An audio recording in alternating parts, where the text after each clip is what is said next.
Bismillahirrahmanirrahim. Assalamualaikum warahmatullahi wabarakatuh. Alhamdulillahirabbil alamin, hamdan yafi ni'amahu wa yukafi mazidah. Ya Rabbana lakal hamdu kama yanbaghi li jalali wajhikal karimi wa 'azimi sultani. Raditu billahi rabba wa bil islami dina wa Muhammadin nabiyyan wa rasulallah. Pertama sekali mari kita panjatkan puji syukur kita kehadiran Allah Subhanahu wa taala, karena sampai pagi menjelang siang ini kita bagi semua yang hadir masih diberikan Allah berupa nikmat kesehatan, kesempatan dan kelapan waktu, dan tidak kalah penting tentunya karena adanya nikmat iman Islam sehingga Bapak Ibu sekalian dapat hadir sesuai dengan undangan telah disampaikan oleh Yayasan Ashokopi. Selawat berangkaikan salam kita sampaikan kepada Rasulullah sallallahu alaihi wasallam. Semoga dengan banyak kita berselawat kepadanya, insyaallah kita akan mendapat syafaatnya baik di dunia terlebih-lebih akhirat. Amin ya rabbal alamin. Yang sudah mati dan saya muliakan pembina Yayasan Pondok Pesantren Ashokopi, yakni Adinda Al-Fatih Al-Malawi, kemudian seluruh staf guru Ashokopi, kemudian tokoh agama, tokoh masyarakat, dan anak-anak didik Ashokopi yang pada hari ini akan dilaksanakan wisuda, kemudian seluruh undangan yang dirahmati Allah Subhanahu wa taala. Tentu kita sebagai pemerintah desa sangat mengapresiasi apa yang telah dilaksanakan pada hari ini, karena terus terang saya merasa bangga, gembira yang sangat luar biasa ketika melihat adik-adik, ya, baik santriwan maupun santriwati yang saat sekarang ini akan dilaksanakan wisudanya. Karena di masa kami dulu tak ada yang seperti ini, ya. Tapi ini, ya, sudah belakang 3 tahun ini saya lihat sekolah-sekolah, ya, bukan di universitas saja, tapi baik di tingkat SD sampai dengan aliyah atau SMA melaksanakan wisuda. Kemudian di Bandar Labuhan di pada tahun ini, ya, melaksanakan pula Ashokopi, ya. Kalau sebelum-sebelumnya dilaksanakan oleh Yayasan Nurul Falak maupun Yayasan Bapak Gani yang melaksanakan wisuda di Tanjung Indah.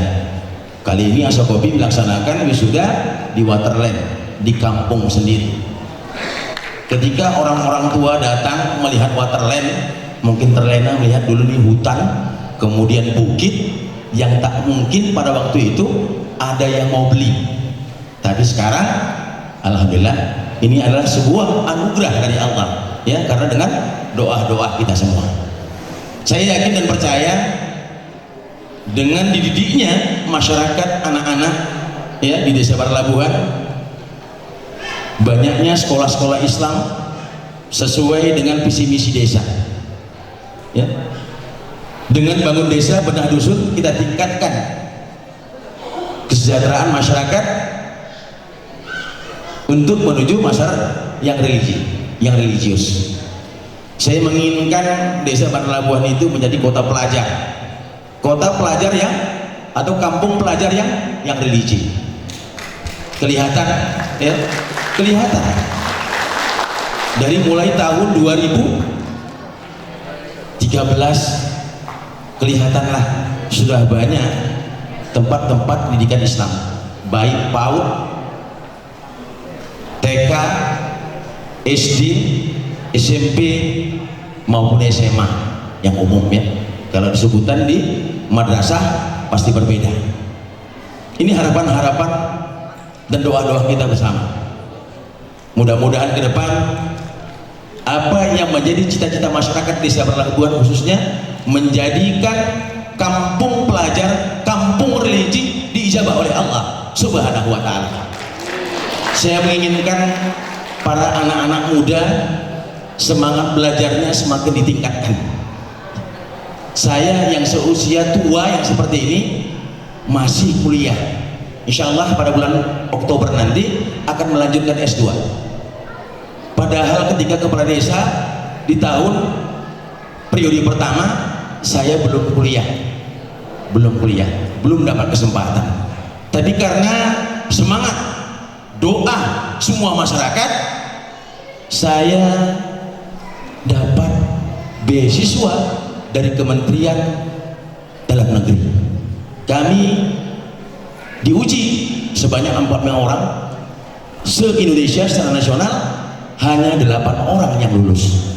Hanya kepala desa Bandar Labuhan yang belum mendapat S. Selebihnya semuanya S2. Kadang pada waktu itu saya teringat ketika Ananda Sukri akan lulus menjadi dokter, saya sebagai pendampingnya, rasa tangis saya sangat luar biasa. Kenapa? Saya diunjuk Ananda Sukri untuk mendampingi beliau untuk mendapatkan gelar S3 doktor, sementara saya belum ada S-nya.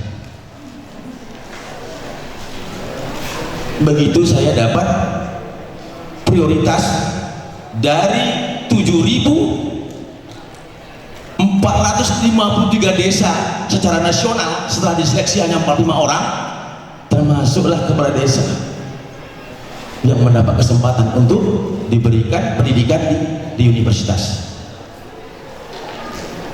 Di bulan Oktober, padahal saya belum S1, masih semester 7, tapi saya diberikan kesempatan oleh rektor, ya, rektor Universitas Amir Hamzah, diberikan kesempatan untuk melanjutkan S2. Kenapa? Karena semuanya semangat belajarnya terus diterapkan. Jangan pula anak-anak muda ya tidak semangat untuk belajar. Saya di usia yang sekarang sudah 54 tahun, bukan usia yang muda lagi, usia yang sudah diambang maghrib, ya, diambang maghrib. Tapi semangat belajar saya terus berkibar. Kenapa? Karena didakwakan keluarga dan seluruh masyarakat. Saya menginginkan desa ini lebih maju ke depan, menginginkan sesuai dengan visi misi, menginginkan mensejahterakan seluruh masyarakat. Karena ketika kita bertekad untuk mensejahterakan masyarakat, tidaklah segampang membalikkan telapak tangan. Semuanya butuh proses. Yang saat sekarang ini pemuda-pemudi hampir 90% sudah bekerja di Waterland. Hampir 90% pekerjanya adalah pemuda-pemudi desa Berlabuhan. Tentu ada beberapa industri ya, yang akan dibangun, tentu nantinya juga diberikan kesempatan khusus kepada pemuda-pemudi desa Berlabuhan, karena sebentar lagi akan dibangun pabrik tisu, ya, pabrik tisu. Harapan-harapan ke depan masyarakat tentu harus sejahtera. Kemudian di Waterland ini pihak pengusaha telah menjanjikan kepada kita untuk memberikan 2 toko gratis secara cuma-cuma untuk bisa meningkatkan UMKM yang ada di desa Bandar Labuhan. Karena UMKM kita Bapak Ibu, alhamdulillah pada tahun 2018 juara 1 tingkat Sumatera Utara. Kita terus bekerja keras dengan seluruh lembaga dan masyarakat ingin memajukan desa ini. Kemudian ada target lagi ya untuk kita kerjakan sampai bulan Agustus, insya Allah setelah apa itu kita akan pasangkan lampu-lampu dari bambu yang berbentuk kubah masjid, dari mulai perbatasan Tanjung Morawa ke Bandar Labuhan. Dalam saat sekarang ini lagi proses ya. Kita akan lihat ketika masuk ke kota Sibolga, begitu gemerlapnya ya kota Sibolga dengan lampu-lampu, dengan memakai bambu dengan bentuk kubah masjid, akan kita tularkan di desa Bandar Labuhan. Insya Allah Agustus tahun 2022 ini akan rampung kita kerjakan bersama dengan masyarakat dan perusahaan yang ada di desa Bandar Labuhan. Kita menginginkan desa Bandar Labuhan ini menjadi terang benderang, kemudian hati masyarakatnya juga terang benderang. Ini adalah suatu tekad yang harus dikerjakan dan kemudian memohon doa kepada seluruh masyarakat, sehingga apa yang menjadi cita-cita kita sebagai masyarakat Desa Barlabuhan dapat dijabah oleh Allah Subhanahu wa Ta'ala. Saya kira ini saja yang saya sampaikan. Kemudian kepada pesantren Asokopi, saya yakin dan percaya ini di masa-masa yang akan datang akan mendapat kesuksesan dan jaya, sehingga Asokopi bisa mencetak adik-adik, anak-anak menjadi orang-orang yang handal.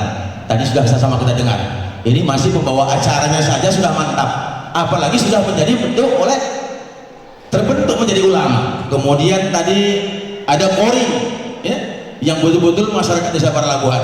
Artinya ini menjadi semangat kita untuk bisa menjadikan anak-anak bangsa ini menjadi lebih baik.